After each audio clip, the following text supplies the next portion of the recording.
I'm Demetria Irwin from MadameNoir.com, and we're sitting here with the lovely Nayaba Arinde, who is the editor of the New York Amsterdam News, a newspaper based here in Harlem that is over 100 years old. And we're sitting here with Ms. Arinde to talk about her fight with breast cancer. She's a survivor, she's a mom, she's a worker, she's an activist, she's an editor, she's a writer. So we're going to talk about her experience and what you can take away from that. So, Naya, how are you? I'm fine, thank you. We used to work together. Good to see you. Likewise. So we want to talk today about your fight with breast cancer.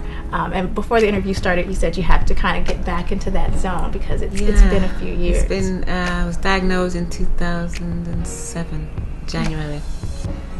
Found the lump in 2006, just I think the day before New Year's Eve, I think. And I thought, oh, okay.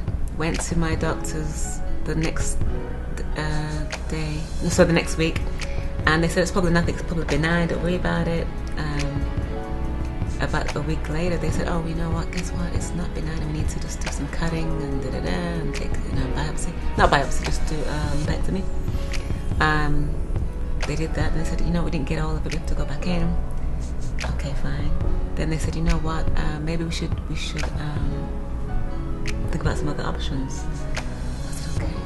So they were going to do they said we're going to probably try and do some chemo because it's cancerous, and if we keep taking there's going to be nothing left, so we might as well do a mastectomy. So I had to think about it. My brother's a surgeon in Alabama. He's a head cancer surgeon. So my initial option was to do alternative holistic treatment. Mm-hmm. So I was going to do the whole vegan thing. I was going to do this I must have spoken to about 5 different practitioners. Lila Africa, one, Philip Valentine, a whole bunch. I mean, they had all these different ideas of how to manage the cancer. One was to eat only live food and to take hair samples and do all these things. And my brother said, would you knock it off? So from my first surgery in January to the big surgery I think I did it in July 2007, I didn't start doing chemo until September. September. I did chemo in September, which is a beast. I mean, it's so horrendous, I couldn't tell you. What was the worst part of the chemo? Just feeling horrible. I would do chemo on Wednesdays morning, 8 o'clock for like an hour and a half, and then I would go downtown to do. We put the paper out on Wednesdays, so it'd be like a 7-hour day or something. So I'd do the chemo in the morning, and then do the lay out the paper, go home, and I was fine. I would cook. I have 2 children. I would cook, get everything ready because I knew by Friday I would be laid out. Saturday, forget it. I used to tell my girls were 8 and 5 at the time. I'd say, okay, everything was in the fridge, just heat it up. I got snacks, I got food, I got juice, because by Saturday, Mommy can't do much of anything. So, and they got used to the routine. So what did you tell? They were 5 and 8. So what did you tell them about the disease? I didn't tell them at first. When I had my first 2 surgeries, I told them I had to go for. I didn't tell them it was cancer. Then when I had the big surgery, I did, because they knew I was going to be at home for a month and I was going to be completely wiped out. And they were upset. The 5-year-old didn't really understand. Mm-hmm.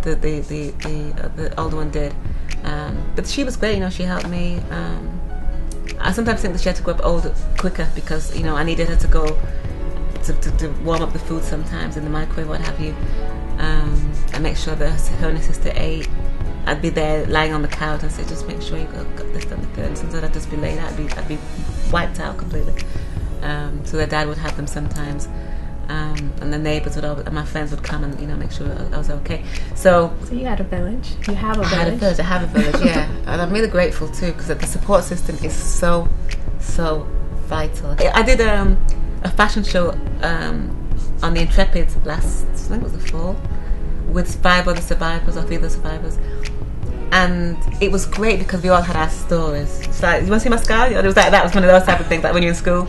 Yeah. I hurt my knee, me too. So we were doing all that.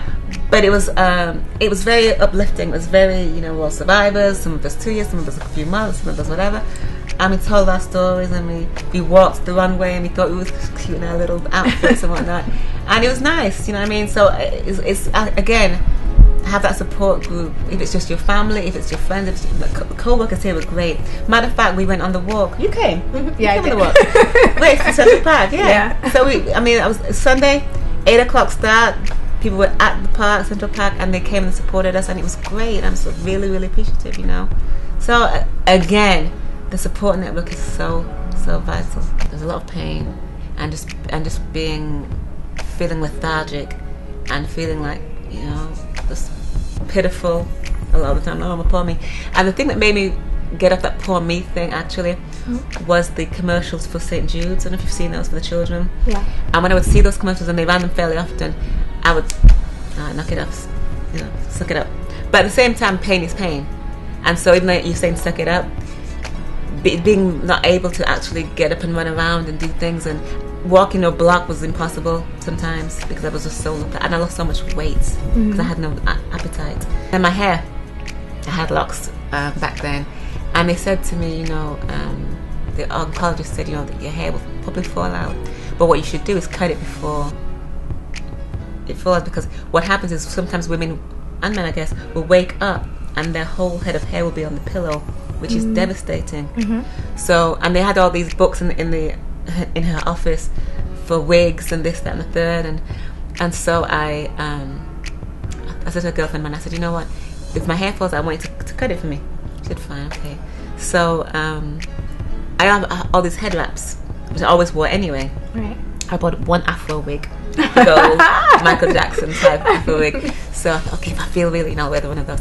So I was here one day, and I saw one lock on my office floor, and I thought, whatever, I'm good. I was downtown where we lay out the paper, and I saw a lock in the bathroom. I said, oh no, we're not doing this. So I went home that very night and cut my hair. And as I'm cutting my hair, Demetria, it's coming out. I really didn't need scissors, but I did it. I cut my hair, and I actually felt liberated because I did it myself, and I thought I looked okay with it, and I was, you know, felt great. So I wore a bunch of head wraps. I never wore the Afro wig, although I still have it sitting on my filing cabinet at home. And then I did 4 months of chemo. I did it every 2 weeks, I think. It was every 2 weeks. And then I finished it on December the 12th. And I felt, okay, great, you know, then I'm winning it. And then my hair started to grow back in February. Sometimes it takes a year or more, or not at all. So my hair started to grow back, and I had this little peach fuzz. It was the cutest thing. I thought, oh, okay. So then, I don't know, maybe like 3-4 months after that, I started to lock my hair again. And, you know, that was like 2-3 years ago, so. And here you are. Yeah, so, you know. And then I got diagnosed with MS. It's like, you gotta be kidding me, God. I was Wow. like, well, yeah, When was that? 2 years ago now. Okay. And how have you been dealing with that? That is a different beast, because it attacks the nervous system. So you have to learn how it's affecting you. So sometimes I'm great, and sometimes you have an episode where you can feel it in your nervous system. You can feel it in your muscles and whatnot. But I'm fine. I'm cool. You know what I mean? I've battled the cancer. I'm like, okay, all right, let's go. So now that you're a breast cancer survivor, you're a few years out now, are there particular things that you have to do now to monitor that, or to get checked every 6 months, blood and examined and whatnot, blood work. I'm on tamoxifen, which you have to take for 5 years. But no, I mean, just diet, really, exercise, keep your mind positive. So would that be your main advice for a woman who just found out that she has breast cancer? What would be your main points of advice for that woman? I would say to her, please get you a good support system. Know that it can be treated. Know that you can have a great, productive life. Know that it's going to be rough for a minute, especially if you have to do chemo and radiation. But just know you can survive it. Well, thank you for sitting down with us today. We appreciate it. Thank you so much. Appreciate it. Thank you. Hi, my name is Nayaba Arinde. I'm here with Madame Noah, and here to encourage the ladies. Please, please, please, sisters, your health really, really is your wealth. I always thought that was a cliche, and somewhat corny, but it's true. Make sure you take care of yourself. Your body is everything. Your mind is everything. Do it for yourself and do it for your family and your loved ones. Peace.